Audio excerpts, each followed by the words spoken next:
હવે જોઈએ સમાચારો વિગતવાર। જામનગર મહાનગરપાલિકા દ્વારા જલારામ ઝૂંપડપટ્ટીનું દબાણ દૂર કરવા મેગા ડેમોલેશન હાથ ધરાયું હતું। જામનગરમાં આજે મહાનગરપાલિકા દ્વારા 7 રસ્તા નજીકના જલારામ ઝૂંપડપટ્ટીનું મેગા ડેમોલેશન હાથ ધરવામાં આવ્યું હતું। ત્યારે જલારામ ઝૂંપડપટ્ટીના રહેવાસીઓ આ ડેમોલેશન અટકાવવા માટે રોડ ઉપર ઉતરી આવ્યા હતા।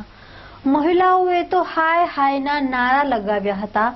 જેસીબી ઉપર યુવાનો ચડી ગયા હતા તો મહિલાઓ જેસીબીની આડી ઊભા રહી કામ અટકાવવાના પ્રયાસ કરતા પોલીસે આ તમામને દૂર કર્યા હતા।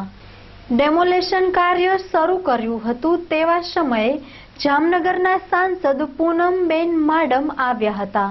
તેઓ કેનાલની પાપડી ઉપર ઊભા રહી અધિકારી અને અસરગ્રસ્ત મહિલાઓની રજૂઆત સાંભળતા હતા। ત્યારે એકાએક સિમેન્ટની 3 પાપડી તૂટી પડતા કેનાલ ઉપર ઊભેલા સાંસદ પૂનમબેન માડમ કેનાલમાં ખાબક્યા હતા। તેની સાથે 3 થી 4 વ્યક્તિ પણ આ કેનાલમાં પડ્યા હતા।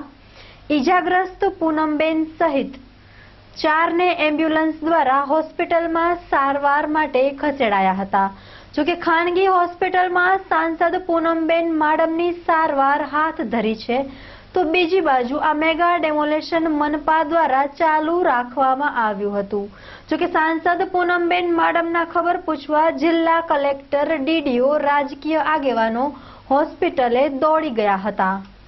જલારામ ઝૂંપડપટ્ટીનો દબાણદારો હાઈકોર્ટમાં ગયા હતા અને હાઈકોર્ટે સૂચન કર્યું હતું કે જે 237 દબાણદારો હતા એને IHDCP યોજનામાં મકાન ફાળવવા એ અમે ફાળવી દીધા છે અને અત્યારે ડેમોલેશનની દબાણની હટાવવાની કામગીરી શાંતિપૂર્વક ચાલી રહી છે। એમ પોલીસ બંદોબસ્ત સાથે શાંતિથી કામગીરી ચાલી રહી છે, કોઈ તકલીફ નથી।